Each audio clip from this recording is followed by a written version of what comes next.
Filipenses capítulo 2, versículo 12 a 18. Diz a palavra de Deus.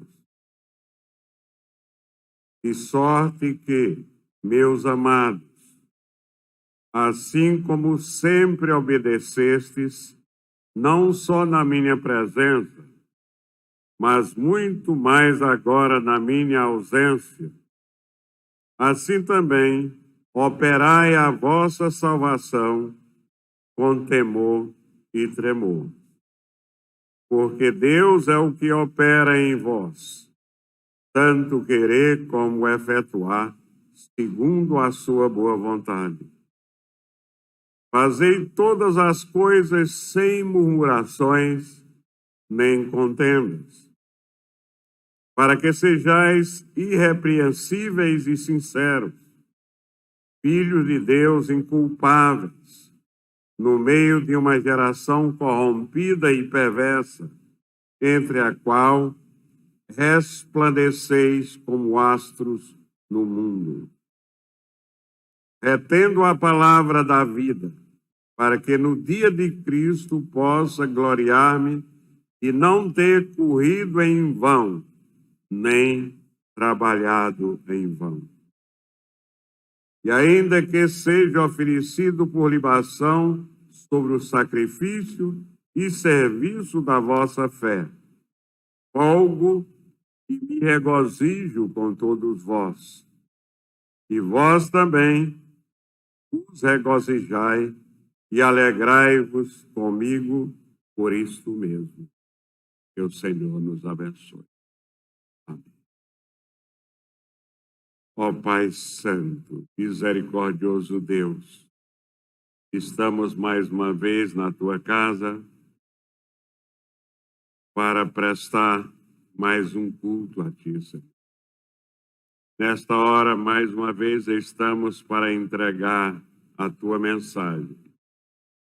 Abençoa aqueles que vão ouvir, que possam, ó Senhor, comprometidos com a Tua palavra, e salvos em Cristo Jesus, nosso Senhor, serem iluminados pelo Teu Santo Espírito para entendê-la e segui-la. Tem misericórdia de nós, ungindo-nos, Senhor, para que entreguemos a palavra que Tu queres que seja entregue. É em nome de Cristo que nós te oramos. Amém.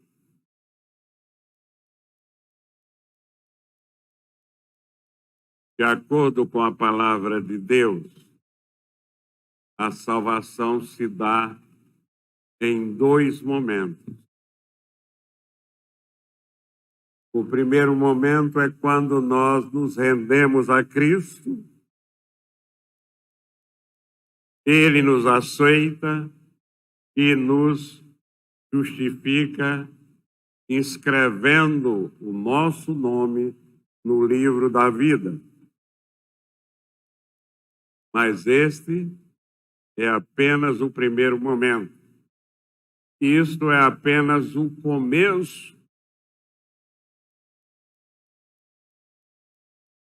dali em diante, na presença de Deus, obedientes à Sua palavra, procurando cada dia mais estar perto de Deus, porque Ele é o nosso Pai querido, que nos amou de tal maneira que deu o seu único filho, e aquele que é salvo entende muito bem isso, por isso é muito agradecido e quer sempre estar diante de Deus, está querendo sempre estar diante de Deus. No primeiro capítulo da Epístola aos Filipenses, no versículo 6, o apóstolo Paulo diz: estou plenamente certo de que aquele que começou boa obra em vós há de completá-la até o dia de Cristo Jesus. Começa no dia em que eu me rendo Cristo me aceita e me justifica e vai crescente até o dia da volta de nosso Senhor Jesus Cristo. É diante de Deus, com a sua orientação, com a iluminação do Espírito Santo, que nós mesmos, nunca esqueçam disso, que nós mesmos temos que trabalhar no desenvolvimento da nossa salvação. E como deve ser feito esse trabalho no desenvolvimento da nossa salvação? A primeira coisa que nós aprendemos é que isso é uma ordem de Deus. É uma ordem da palavra de Deus. Salvação é alguma coisa que significa saúde.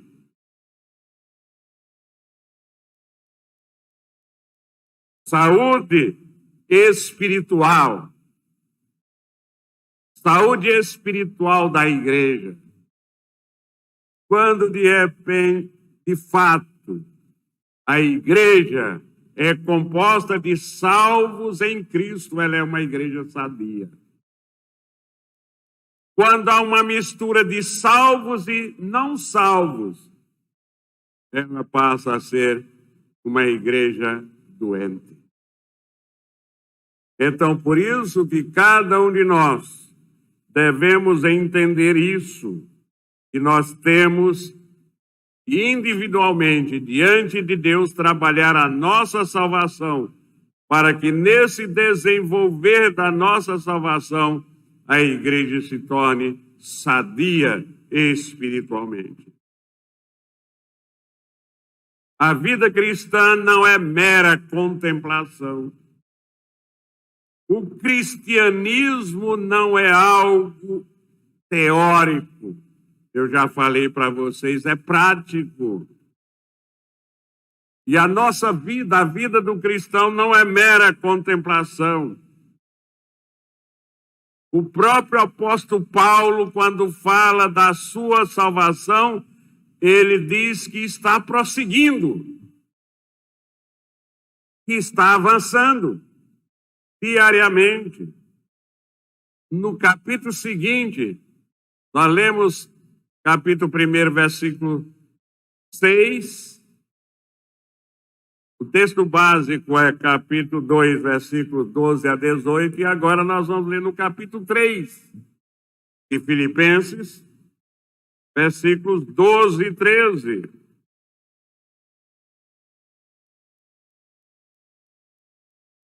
Veja o que o apóstolo Paulo diz.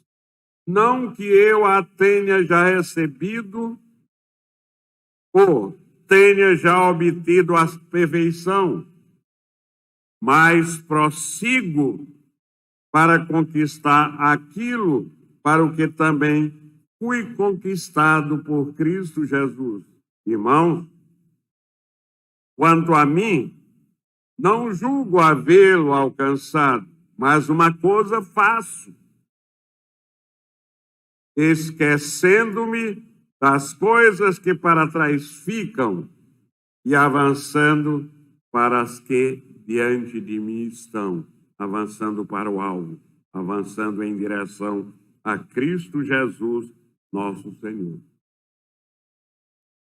O apóstolo Pedro também testemunha na sua segunda carta, capítulo 3, versículo 18. Antes crescei na graça e no conhecimento de nosso Senhor e Salvador Jesus Cristo. A Ele seja a glória, tanto agora como no dia eterno. Então, baseado nestes exemplos, prestem bem atenção. Os filhos de Deus, aqueles que são salvos, eles não são indolentes. Isto é, não são preguiçosos, são trabalhadores e trabalham incansavelmente diante de Deus para ser santo, como Deus é santo. Nesse desenvolvimento da salvação, como é que nós podemos observar objetivamente quem são os salvos que estão desenvolvendo a salvação, estão obedecendo à palavra de Deus? Quais são os frutos da salvação? Os frutos da salvação são fé, amor, santidade e fidelidade. E muitos outros, de menor importância, mas esses são fundamentais. Quem está desenvolvendo a salvação é uma pessoa de fé, é uma pessoa de amor, é uma pessoa santa e fiel à palavra de Deus. Precisamos do processo de desenvolvimento da nossa salvação, cultivar e desenvolver a nossa fé, a nossa santidade, o nosso amor, a nossa fidelidade. Sempre tem em mente, sempre está focado nisso, que cada dia eu quero ter mais fé, cada dia eu quero ser mais fervoroso, cada dia eu quero ser mais amoroso, cada dia eu quero ser mais santo, cada dia eu quero ser mais fiel. Esse é o desejo ardente do coração verdadeiro cristão. O verdadeiro cristão, aquele que ama de verdade. Vocês já observaram o grande erro? É que muitos cristãos se contentam com o início e param.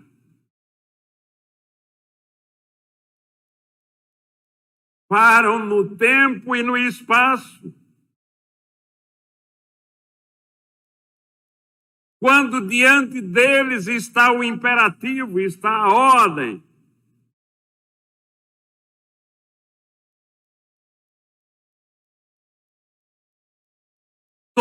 Para todos aqueles que vivem com Cristo,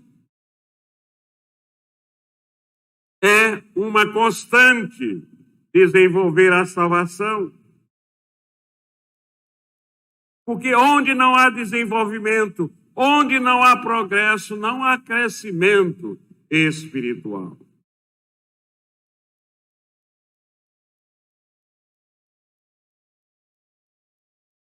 No versículo 12, de sorte que, meus amados, assim como sempre obedecestes, não só na minha presença, mas muito mais agora na minha ausência, assim também operai a vossa salvação com temor e tremor.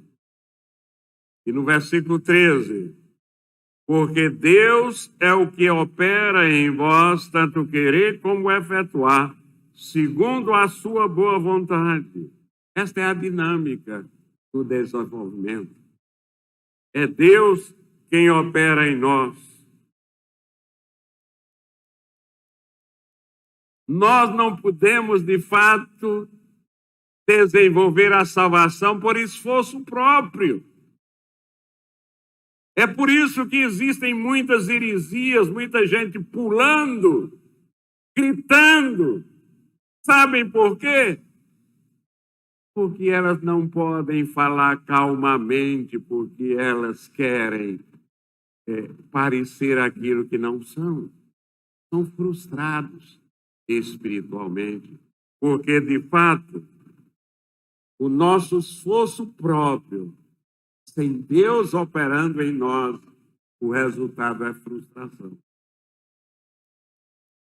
Muitos há que procuram desenvolver a salvação na força da carne, na força da emoção, pelos seus méritos, pela sua capacidade. Aí, como diz grande servo de Deus Calvino, é tentar derrubar uma floresta com o cabo do machado. O que nos ensina a Bíblia? A este respeito, em Zacarias capítulo 4, versículo 6, nós lemos: prosseguiu ele e me disse: esta é a palavra do Senhor a Zorobabel, não por força nem por poder, mas pelo meu Espírito, diz o Senhor dos Exércitos. Jesus Cristo, em João capítulo 15, versículo 5, diz, João capítulo 15, versículo 5,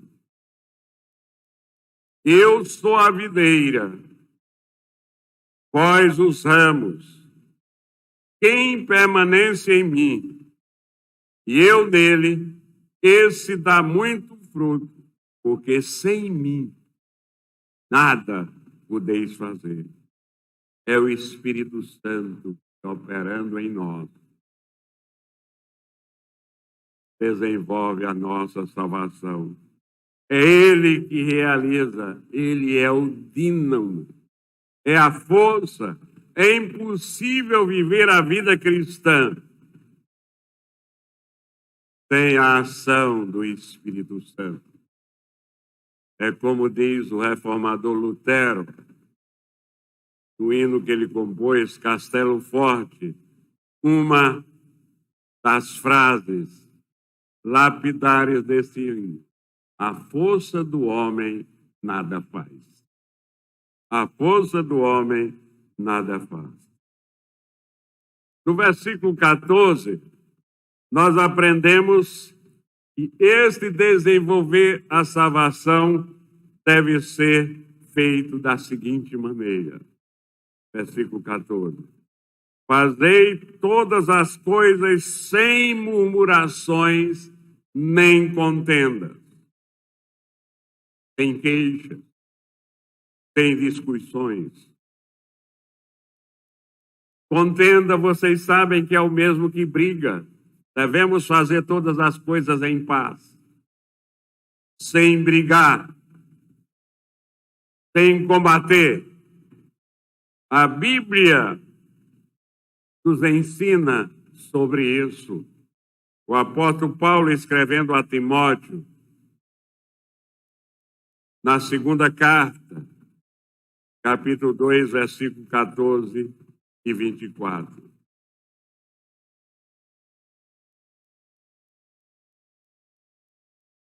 Recomenda estas coisas, dá testemunho solene a todos perante Deus, para que evitem contendas de palavras que nada aproveitam, exceto para a subversão dos ouvintes. Versículo 24. Ora, é necessário que o servo do Senhor não viva a contender, e sim deve ser brando para com todos, apto para instruir, paciente. O mesmo apóstolo, escrevendo a Tito, no capítulo 3, versículo 9, ele diz: evita discussões insensatas, evita genealogias, evita contendas e debates sobre a lei, porque não tem utilidade. São debates fúteis.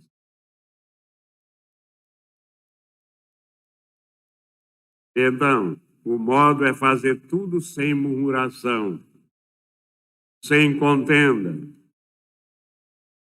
O que é murmuração? Murmuração, meus irmãos, é o mesmo que maledicência.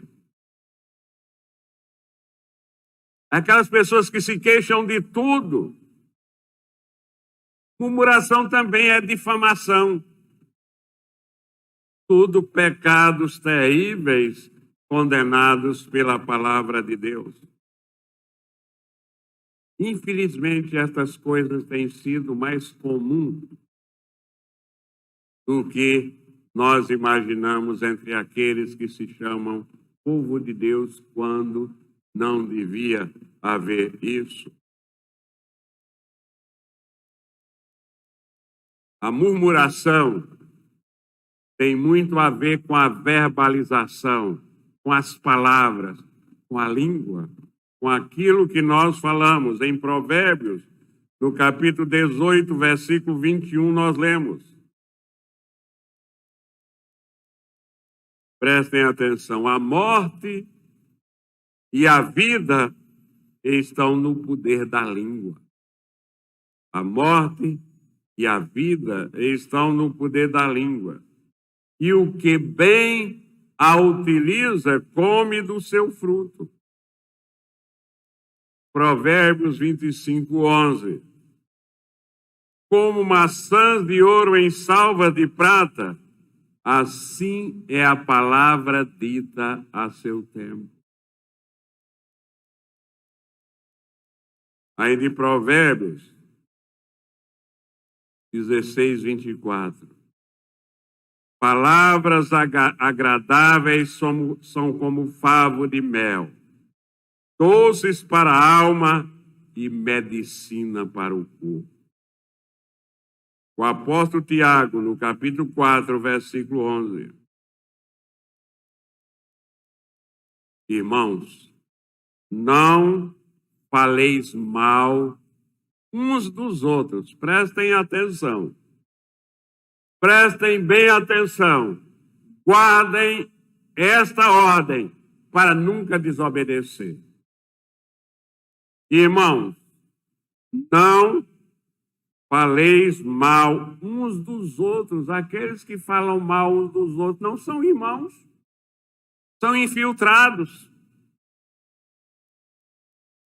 Porque o verdadeiro cristão, o verdadeiro filho de Deus, que está obedecendo a palavra de Deus, desenvolvendo a sua salvação, obedece à palavra de Deus. Veja o que o apóstolo Paulo diz aos filipenses, a quem ele está diretamente escrevendo a carta, que eles são obedientes.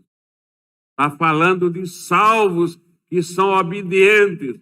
E os salvos obedientes à palavra de Deus não falam mal uns dos outros.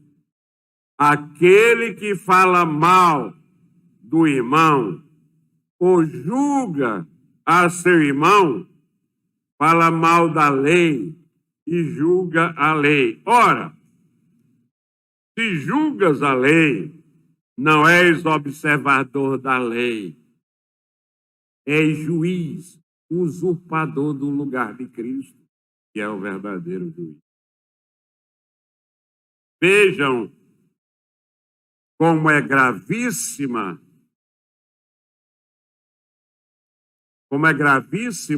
esse comportamento.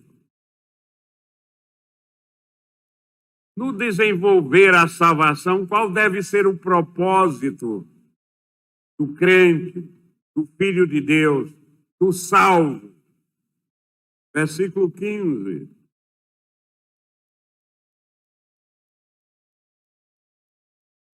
Prestem bem atenção no que diz o versículo 15.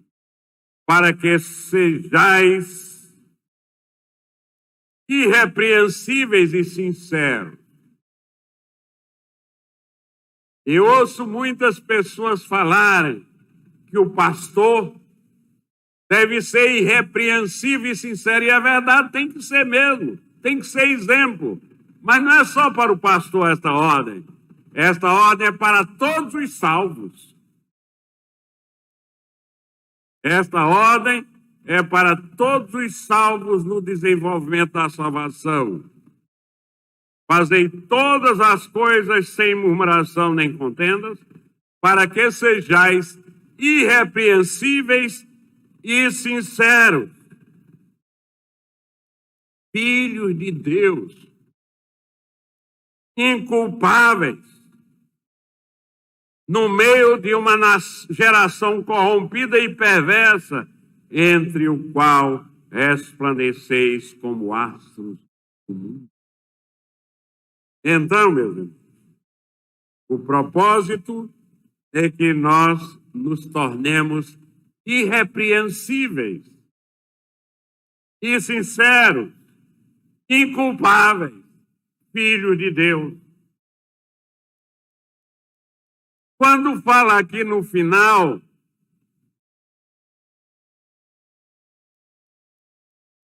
que nós vivemos numa geração corrompida e perversa, entre a qual resplandeceis como astro do mundo. O que a palavra de Deus está dizendo é que nós devemos ser estrelas brilhando num céu escuro. O mundo, por causa da perversidade, por causa da corrupção, está em trevas. E os filhos de Deus são os astros de Deus colocados aqui no mundo. Estrelas para brilharem neste céu. A expressão que o apóstolo Paulo usa no final, no dia de Cristo, refere-se à segunda vinda de Cristo. Refere à volta gloriosa de nosso Senhor Jesus. O apóstolo Paulo está nos recomendando que nós devemos viver de tal maneira que, quando Jesus Cristo voltar, o trabalho dele e de todos os servos de Deus, de todos os pastores fiéis à palavra de Deus, não tenham sido em vão. E esta pregação hoje à noite, dirigida à Igreja Presbiteriana em Bairro Novo, não seja em vão. A motivação maior, meus irmãos, que nós temos é aquela motivação da mensagem pregada um mês atrás. Nós devemos levar a Bíblia a sério. Nós devemos levar a palavra de Deus a sério. Nós devemos levar a vida cristã a sério.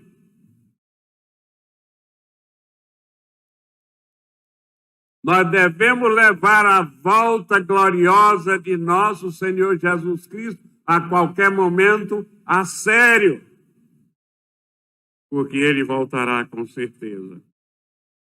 Em João capítulo 14, versículo 3.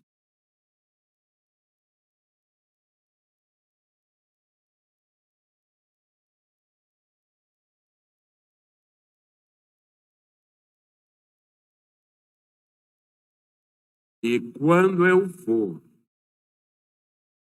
e vos preparar lugar, voltarei e vos receberei para mim mesmo, para que onde eu estou, estejais vós também. Em Atos capítulo 1, versículo 11, os discípulos, após a ascensão de nosso Senhor Jesus Cristo, olhando para cima, olhando para o céu. E então, os anjos lhe disseram: varões galileus, por que estáis olhando para as alturas?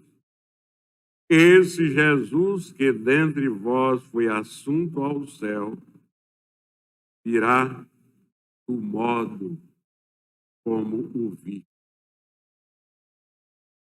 E ainda em Apocalipse, capítulo 22, versículos 12, 7, 12 e 20. Eis que venho sem demora. Bem-aventurado aquele que guarda as palavras da profecia deste livro.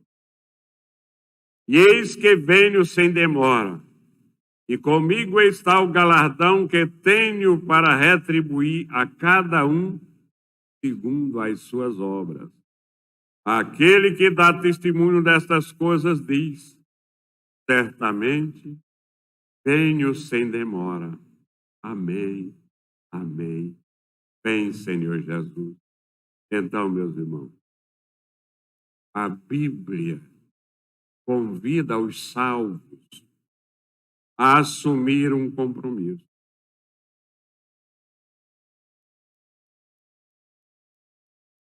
E não apenas assumir um compromisso de desenvolver a salvação. E nesse compromisso de desenvolver a salvação, há um desenvolvimento de vários compromissos. Além de desenvolver a salvação, nós devemos nos conservar diante de Deus, que é Ele quem opera em nós esse milagre. É Ele que nos dá a vitória de cada dia nós estarmos mais fiéis, mais santos, mais bondosos e mais cheios de fé. E nós devemos, o estilo, o modo, o comportamento do verdadeiro Filho de Deus é fazer isso sem maledicência, fazer isso sem reclamação, fazer isso sem murmuração. E que nós, neste mundo, sejamos estrelas que resplandecem no céu escuro. E qual a motivação de estar fazendo isso diariamente, sem se cansar? E sempre animado. Você já pensou qual a motivação que nós estamos fazendo todas essas coisas que o pregador colocou, animados, sem nunca nos cansarmos? Nós não precisamos de folguedo, nós não precisamos de barulho, não precisamos de pular, de dançar. É o Espírito Santo dentro de nós que nos dá a alegria, que nos motiva. Por quê? Qual a motivação? A motivação, meus irmãos, prestem atenção, é a volta de nosso Senhor Jesus Cristo a qualquer momento. Esta é a grande motivação para que nos mantenhamos firmes o tempo todo. Que Ele nos abençoe hoje e sempre.